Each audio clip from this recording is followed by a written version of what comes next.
Let's get this working, yeah? How's it going?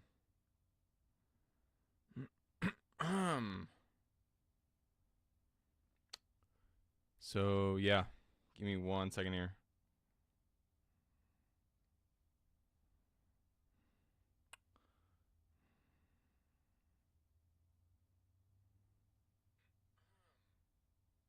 There we go. Cool. How's it hanging? Da da da da da. Welcome to the live stream. I'm going to try to do this every Wednesday here, so just give me 1 second to pull up the live stream so I can see if anybody's actually going to show. But yeah, so kind of why I'm live streaming right now. I usually during the week, my live streams are usually pretty hard to do, but I want to start doing it either every Wednesday or every Monday. Kind of in the middle of the day because that's usually when I have the time to actually kind of do this stuff. But yeah, so kind of why I picked Wednesday was because I have students in the morning, and then I have like a break to like eat and work out and stuff like that, and then I have students again during like the second half ordeal. So yeah, that's kind of why I'm on here right now. But yeah, let's so if you guys have any questions, just kind of let me know. Um, and yeah, that's kind of what I'm kind of about and working on right now. But anyways, other stuff that I gotta talk about. So, the agenda for my uploading schedule that everybody's been asking me about. I'll repeat this information as people come in, but um, everybody's been asking me about how long it's gonna take for me to upload these super duper long videos and stuff like that. So I'm gonna answer that right now. So for me to film like a theory doc, like the Randy Rhodes doc, it probably takes me, I don't know, a good Christ, I don't know, to film it, edit it, to write the script and everything, it takes me at least 2 weeks. Okay, and that's on the low end. The next thing that I'm working on, no joke, it's 30 pages long. Okay, let that sit for a second. It's 30 pages long. So me doing something for about 30 minutes of a video that has like constant editing and constant things that I have to explain, it's gonna take some time. Okay, so if you be patient on it, it'll be worth the wait because I don't want to put out junk videos that don't really help anyone with anything. So yeah, that's kind of the ordeal of the theory docs and stuff. Like with the Alexi video, that was around 20. That was around the same time in time length as the Randy Rhodes doc, and that took me quite a long time to actually get that done. So, yeah, if that kind of answers a little bit of that question here. Um, let's see. Yeah, so that's kind of that. With everything else, the hey, what's up, Abby?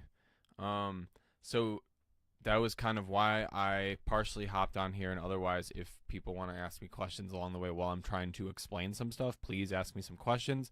I'm gonna try to do this every Wednesday at this time is my goal. I'm gonna see how things go on Mondays too, because I don't want to do anything towards the weekend because I've got other stuff to do. That's when I actually film these docs. But what I was saying earlier, a theory doc takes me like 2 weeks to do on the low end, and then the high end it takes me like 4 weeks. But I'm working on one, and it's going to be ginormous. The script is about roughly 30 pages right now, and that's without me explaining everything and like getting everything with the theory stuff through all the editing of how long that's going to take. I'm going to try to make the video around 40 minutes to an hour. I don't know what it's going to the time length is going to be, but it's been the most requested topic by far of all time, so I'm really excited for that. So yeah, ask me any questions, any theory stuff. If you have any questions on anything, just let me know, and we can kind of get some things started. What's up, guys? So in the meantime, I thought I'd explain a little bit of theory stuff that people were very confused on with a couple of the videos that I've been making. So, the first thing is when you're on the guitar, okay, and you're just kind of noodling and you're just kind of shredding. The thing that you want to think about is you want to think about like the arpeggios and you want to think about the intervals, okay? So, when I made that Randy Rhoads doc, I explained that the Crazy Train riff was like this minor sixth thing, and then like I sort of implied that like he started it, and what I meant by that was like that's like the most famous riff with that interval that's like heavily used, and then from there a lot of metal bands use that afterward is kind of what I was getting at. So if you listen to a lot of metal, you'll kind of um see that coming into play all the time. Yeah. So okay. So with ear training, the best thing that I can give you, 100%. I'm gonna put this link for you.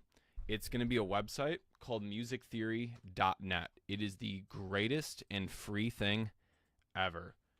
I can't even tell you how good it is. So what you do is you go to the exercises, and then you go down and you go to the ear training section.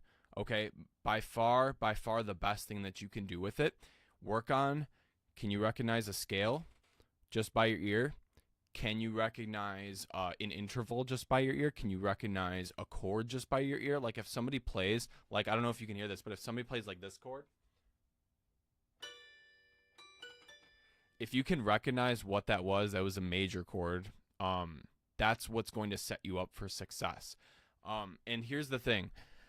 Why should we get really good at our ear training along with our theory and our technique and stuff like that? The main thing is because if you can get really, really good at your ear training, it's going to help you understand music a lot better, and it's going to help you learn things a lot faster. So whenever I'm like learning how to play something, or maybe I don't have the tabs in front of me or something, you can figure things out by your ear. You will literally learn things faster to the point where tabs just slow you down, okay? You want to get to the point where you're jamming with people and you can really easily learn things by ear, right? That's the thing. Yeah, no problem. So that's that like ear training is awesome. It's something I do a lot with my students. It's something that all my teachers have done with me, whether it's on the guitar, whether it's in college. If you ever go to a music college, they will go crazy with ear training. Like it's pretty outrageous. Like you will pretty much almost every day you're gonna end up doing something via ear training, and it's pretty nerve wracking. But yeah. Yeah, so let me know any other questions. Let me know. But anyways, as I was kind of explaining like a few other things, the theory docs, okay? Because I'm really happy that people are liking the theory docs, and I'm happy that people are learning a lot from it and stuff, and people are taking a lot of things out of it, but I still need to know what specifically is kind of a struggle for you guys, and like what you could get better at and all that stuff. So yeah, just let me know. That's kind of why I am here. By the way, the chalkboard is new. I got a little story about the chalkboard. Tips for learning all the notes on the fretboard. Yeah, it's absolutely. So the first thing is know all the notes on the low E string just by counting. Okay, so there's only 12 notes, so that's already really easy. Okay, get rid of the sharps or flats. We only have 7, right? So what I want you to do is go to that low E string, and I want you to know that the first fret is F, the third fret is G, the fifth fret is A, right? Seventh fret is B, eighth fret is C, so on and so forth. Now, here's the kicker. You have to use octaves, okay? So if you can cover the low E string, you already have the high E string, right? That's all that is, okay? So if you have this low E string, then you have the high E string. Now, here's the thing. With the octaves, if I was on the 3rd fret of the G, go to the 5th fret of the D, right? And that is your octave. So make a power chord, but get rid of that middle one. So it's like a skip a string, skip a fret rule. So if this is a G, then this is a G, right? So octaves will save you. And the same thing works for the A string. Go to the 3rd fret of the A string, that's a C. 5th fret of the G string would also be a C. Okay, so from there, when you learn like a scale, you can kind of repeat it, right? And you can kind of just go on from there with octaves. So octaves are everything, okay? Learn your octaves. The other way, I posted a link earlier up about musictheory.net, and I will stand by that website forever because they also have a fretboard exercise tool where you can basically go on there and it'll put like a little dot on like a fretboard spot, and they'll be like, what note is this? And then you can just quickly pick. So if you're ever like, I don't know, if you're commuting on like a train to like work or school or something, or if you're just bored in your bed and you've got like 10 minutes, just try that out, you know. Sometimes taking a break from the guitar and doing something else music related is a really good thing to do. So that's what I'd recommend. Yeah, let me know about any other questions, guys. Any questions? So as I'm like talking, I gotta talk about this chalkboard because this thing is freaking awesome. So I've been hunting for a chalkboard on Facebook Marketplace for quite a while, maybe like 3 or 4 weeks. And the reason why I got it was because in these next theory docs, I'm going to use it to explain a lot of things outside of just doing all these like editing visuals and stuff. And I want to really make sure everybody knows their theory. But anyways, what I had to do was I had to drive about 2.5 hours. We got there. It didn't fit in my car, so we had to take it apart there and then bring it here. And Abby, my girlfriend, she helped put it back together when we brought it in here, and then we had to squeeze it in here. So that's kind of the story of the chalkboard, and it's freaking awesome. I got so much chalk. I've got like these giant ones here, and I've got like a bunch of different colors and stuff, and like it's fantastic. I love it so much. I even use it with my students now when I'm like teaching guitar. Sometimes when they're just like not getting it, I'll switch to another screen, and I'll switch to another screen, and I'll just start writing what I need to tell everybody. So yeah, that's my chalkboard story. But other than that, my setup has kind of been pretty much the same. You know, everything's kind of been the same. I think the next thing that I need to get, maybe I need to get like a bigger MIDI keyboard, because my MIDI keyboard's pretty small, and I do a lot of composing and stuff. You know, that's the other thing that I do is I score movies on occasion. So that was the thing I was working on yesterday. Yeah, any questions? Let me know questions, guys. But as I'm just like kind of talking, just ask me questions, because I'm just going to kind of keep describing things and like clearing up some things about like my channel and what I do and stuff. So I guess this little guy right here is probably my favorite guitar that I've ever owned of all time. Oh man, that is a rough question.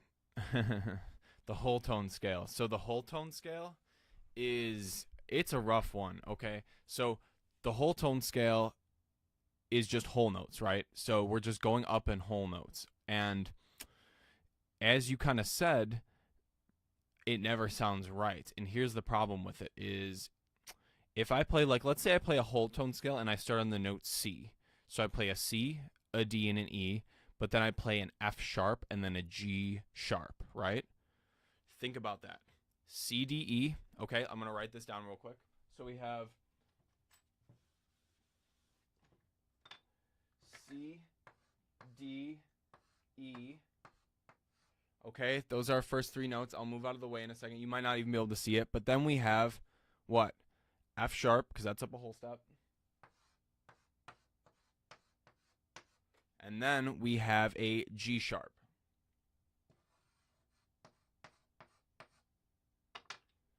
Can you break that down into a arpeggio or chord? That's what you should be thinking about. So if you have a scale or something and you think it doesn't sound right, you got to pick out what chord can this be made out of. Okay, well, let's think. There's one thing that you could do. If you see this, there's a D, an F sharp, and a C. That's kind of close to a D dominant 7 chord, but then you have an added G sharp in there and an added E. So there's too many things that are additions. The best thing you can do, augmented. Use an augmented chord. That's the best thing you're going to do. So if you use an augmented chord, like C augmented, you would have a C, an E, and a G sharp, okay? C, E, G sharp is augmented. So a whole tone scale is meant to be played usually by itself or very sparingly. Okay, it's used a lot in film scores. If you listen to Star Wars, the soundtrack, when there's the what is it, the credits in the intro coming in, and then it pans into the outer space, that's an augmented chord when it pans to like the spaceships and stuff. So use wherever you start. Like if you start on C, try an augmented chord. You can even do an augmented 7 if you want to, but just a straight up augmented chord is probably the best thing you can do. If you're trying to shred with an augmented chord, it's pretty rough. If you're really into jazz, you can do a sharp 5 chord, and you can in your dominant. So instead of doing like let's say we did C dominant 7, C, E, G, and then a B flat, what you can do is you can raise that G to a G sharp. So C, E, G sharp, and B flat. So you turn that into an augmented 7 chord, and that will also sound pretty good. So it's used mostly in jazz and film scores. And if you're going to use it, try augmented chords or augmented 7 chords with it, and it'll sound reasonably good. So the thing about augmented chords is they don't really have the best kind of resolution. You can kind of get away with it in jazz by replacing it with doing a dominant 7 and doing the augmented 7, but otherwise it's hard to resolve it. So oh man, that was a rant. That was an augmented rant. That was a hard question though. Whenever people ask me about the augmented chord, I'm just like, you use it when you can, you know, and it's very rare that you can use it, but it's a good thing to compose with. That's what you should play around with, you know, if you're on like Ableton or something, or Cubase or Pro Tools, and maybe like if you're trying to make something a little more like sci-fi, or if you're making like a metal thing and you're trying to do like a weird breakdown, maybe just throw like some dark like augmented whole tone like scales with your synthesizer and like a breakdown. That would sound really, really sick. So yeah, ask me more questions. Yeah, so keep asking questions, but I hope that answers your augmented question. But yeah, that was kind of the ordeal with the chalkboard, and now I'm using it to teach my students, to help teach my students, and it's been really, really good. So yeah, the back to the next documentary. If you want to know what the next documentary is, like who it's on and stuff, the biggest hint that I can give you is it's a little more old school, okay, than the last couple people that I've done. It's someone that people have been requesting a lot, and I've been kind of not dreading doing it, but it's a lot, okay, and it's long, okay. I'm doing every single song in their discography, and this band has a lot of discography. So every single song I've analyzed already completely. Some songs get more love than others because some of them are just repeats of kind of doing the same thing, because this band has just an ungodly amount of discography. So it was a long time getting to it, but it's 30 pages right now. So it's probably going to be like a 40-minute video, 50-minute video. I'm so excited to finish it. This week is going to be a lot of filming and a lot of editing. And I'm hoping to get that done pretty soon. How to practice your triads? Well, there's a lot of ways. Well, one of the ways that you can do it is you can practice it through sweeps. You can practice it through alternate picking. You can practice it through tapping, right? Economy picking. There's a lot of ways you can practice triads. So the first thing you need to do is understand triads on the fretboard and off the fretboard. So if somebody asks you, can you build an A major triad without the guitar, you should know that it's A, C sharp, E. You should just, boom, snap of a finger. You should already know that, okay? Now, if you don't know that, that's okay. I can kind of go over how to find that really fast. But for now, what we're trying to do is, if you can alternate pick, let me grab my guitar here. I'm going to plug in actually too. And I'll see if you guys can kind of hear it, but because I have my stuff open, but let's see, let me grab this, but I'm gonna go over real quick sweeps, okay? So like let's say, for example, if I was doing E minor, right, where's the first thing that I can do? Right there, right? 0, 3, E, G, and then B. Okay? So let me know if you can hear this guitar, by the way. But that's EGB, right? That's one way you could do it, but the easier way. There's the next one, right? Right here, this shape. That's the way you can do it, or do it like that. See, the thing is you need to be able to know that you can do triads in a lot of different spots. But let me talk about sweeps, because that's where we're going to show this first sweep.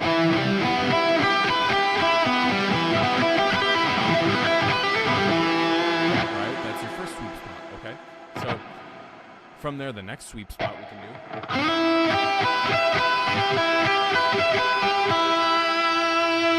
Oh, thanks. Yeah. I just, like, I don't know why, but I default to just, like, upping the shimmer and the reverb, and I just love it. So that's the next spot right here. Like, what is this? So 9/8/7. So E, G, B. Slide to 12.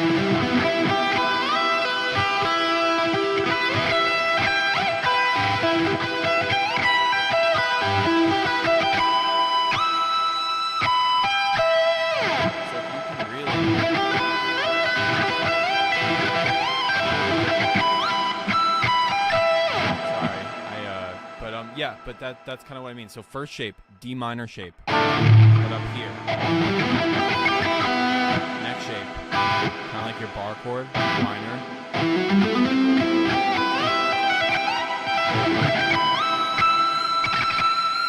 Right? And then you're back up to the top where you can do the Stairway to Heaven chord. Okay, so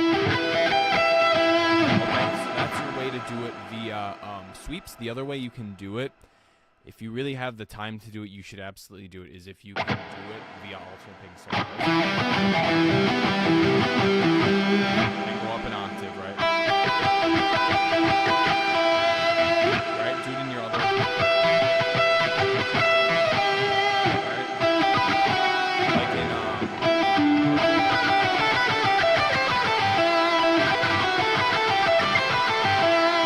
right? Isn't that great? Yeah, but now I'm in the playing mood. Now you got me in the playing mood, but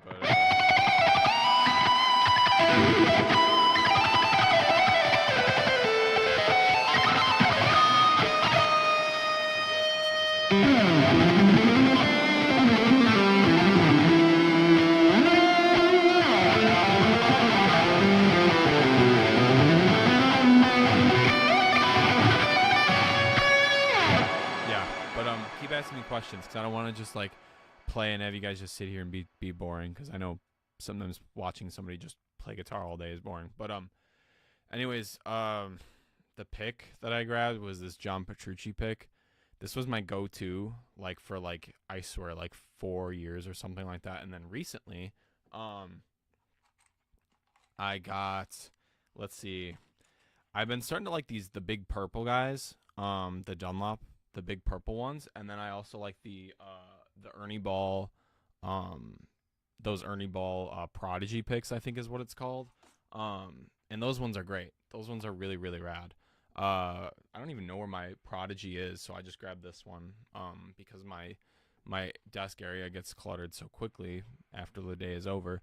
But if you want like a really good pick, just like some general advice, get something that is small and thick. Okay, Jazz 3s are great, and make sure it's something that has a good grip. What chords should I use under a Phrygian dominant type lead? Okay, that's a really great question too. So Phrygian dominant means what? Phrygian dominant is the fifth mode of harmonic minor. So mode is just take your regular scale, but you got to start and end on a different note. So if they said the fifth mode, you go like, let's say we were in like E Phrygian dominant. So it's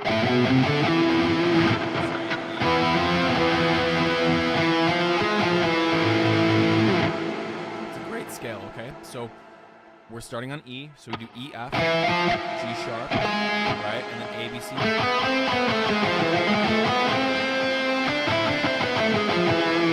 It's an awesome, very, very Megadeth scale. But what you want to do is let's first no-brainer would be to do what? If we did E, F, and G sharp, we're not going to do an E minor chord, right? We're going to do an E major chord because G sharp is the third in E major. So, or you can make it E dominant 7. You can start doing.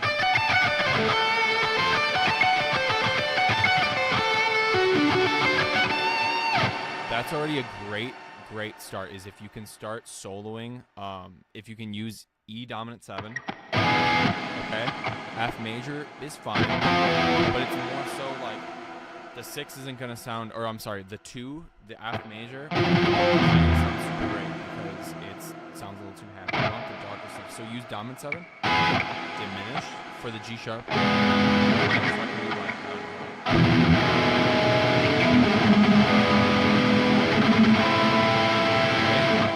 That's already a nice chord progression. So a 5 to a 7. So E7, G sharp 7, and then we can. I'm saying this in terms of if we're an A minor, but if we wanted to count it this way, it'd be a 1. And then from there we can do A minor, right? A 4 chord in the. So I can.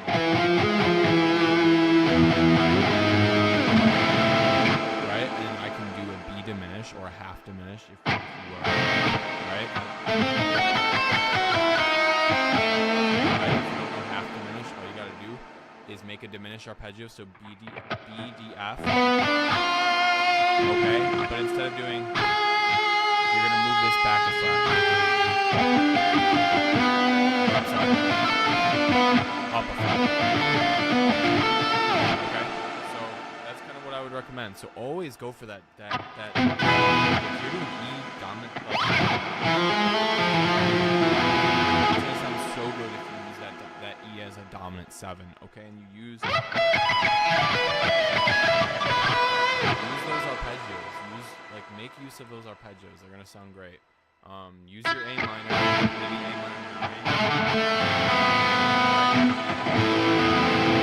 You get some really heavy dissonance in there. Like if you listen to Yngwie's stuff, it's so straightforward. It's just like, it's constantly, right? Just like,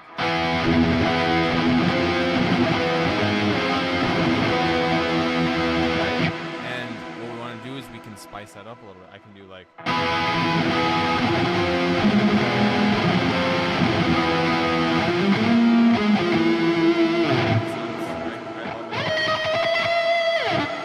yeah, I hope that answers your question.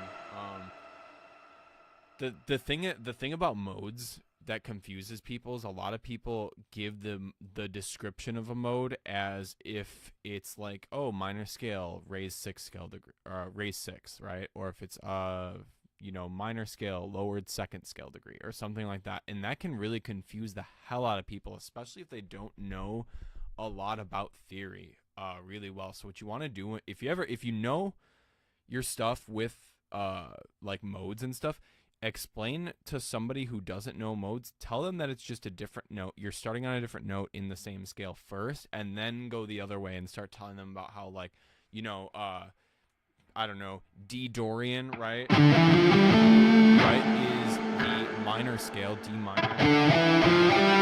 But we're using this B flat as a B natural. So it's a raised 6, right?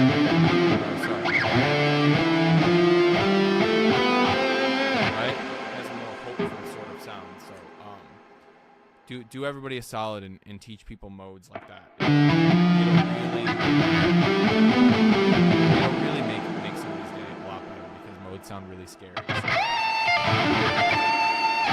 What I was teaching earlier, by the way, if anybody's curious, is I was going through like a 1 to a 6 sweep, and we were using like extra notes on the A. Right? Kind of like that. That was really cool. And then what you do is you do your B flat major right up there.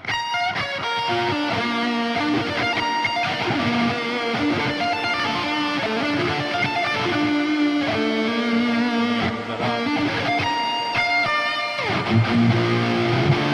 Like that Mr. Crowley.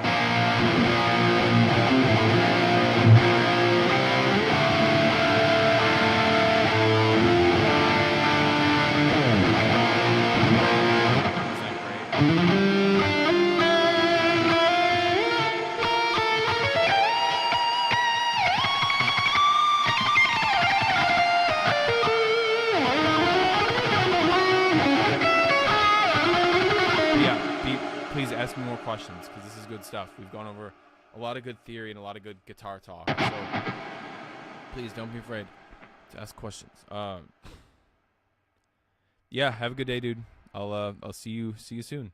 Man, now I'm on that Phrygian dominant.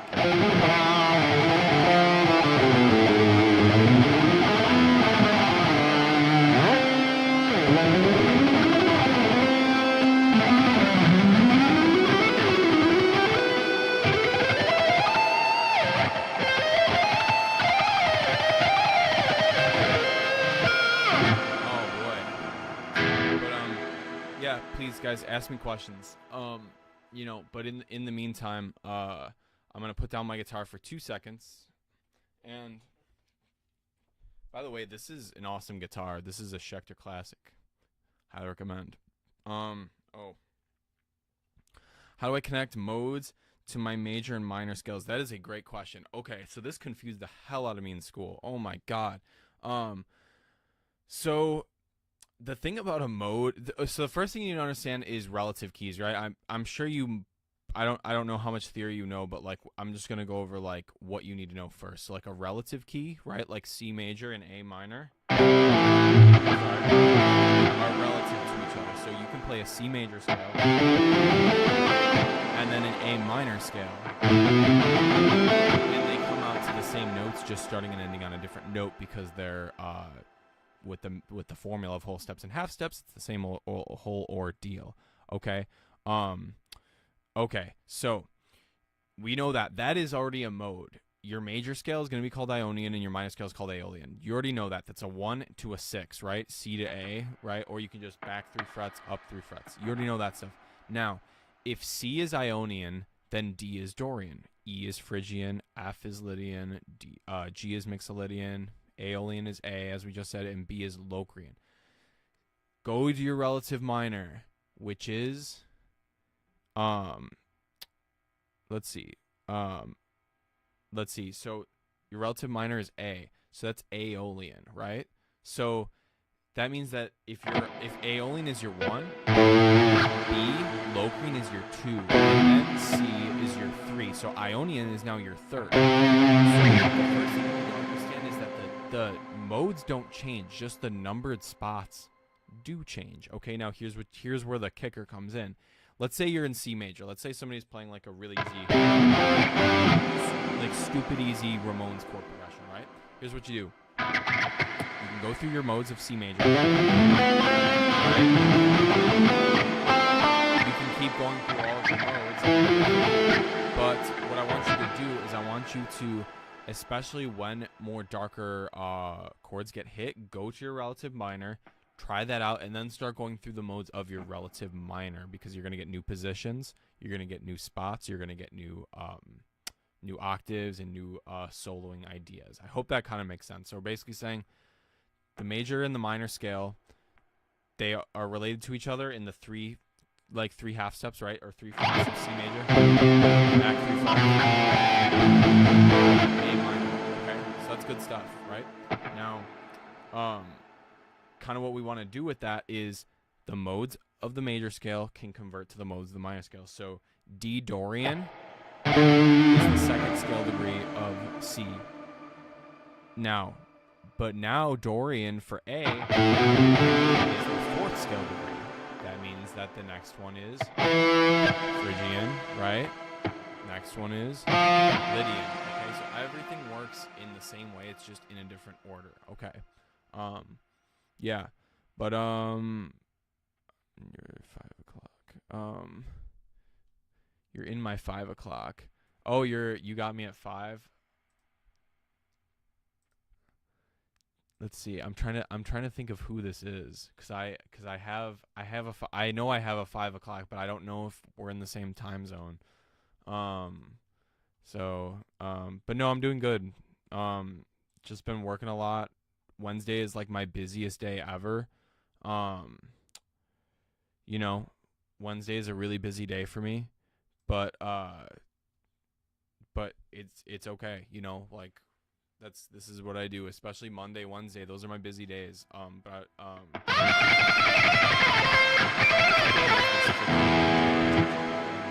feels good to me right now, but I feel like see Abby.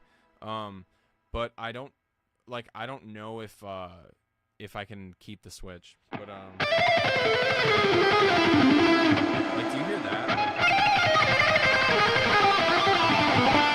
It's actually doing not bad now that I'm like complaining about it.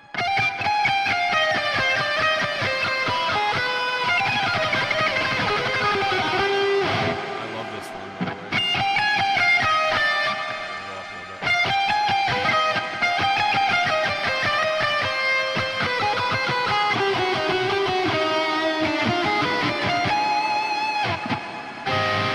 Right?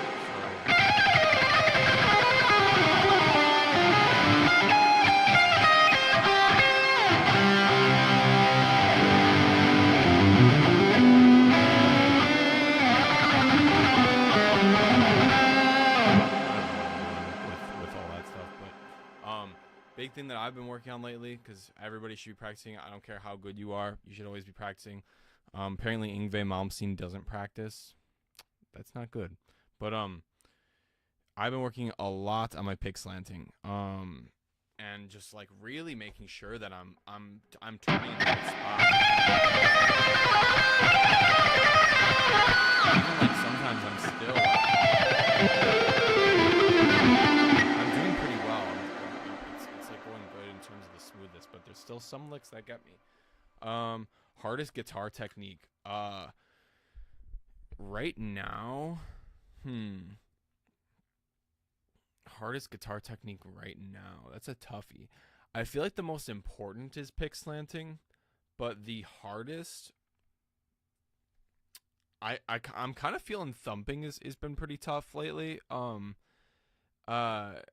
know, I might just honestly cop out and go straight like alternate picking, because like there are so many freaking hard licks of alternate picking. It's so outrageous. It can be really tough, but if I would be saying aside from that, I would probably be saying something like thumping, or the crazy stuff that like that Tim Henson and all those guys do with all that crazy stuff is really difficult. I don't think tapping is that bad. I think once you really like give yourself a second with it, it's just like, as long as you know how to build like arpeggios through tapping, I think it's reasonably easy. So that would be my answer. But yeah. So any last questions? Because I have to go. I have a lesson soon. Which, by the way, if you want a free trial lesson for anyone who isn't my student, just hit me up in an email. My email is in my via my website. So you can email me there. But any last minute questions, just let me know.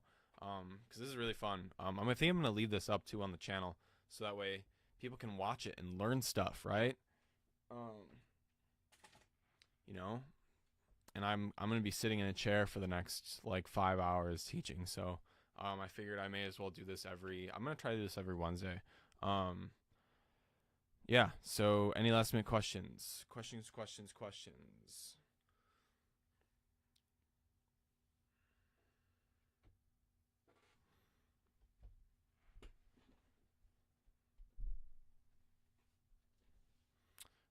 And the questions are going down.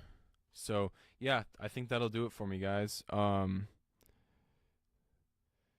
Yeah, I'm gonna leave this up. So yeah, I'm gonna get going. I gotta get ready and stuff. And I will chat with you guys soon. I'm gonna see about every Wednesday. Let's see how this goes next Wednesday. It'll be for an hour and it'll be awesome. So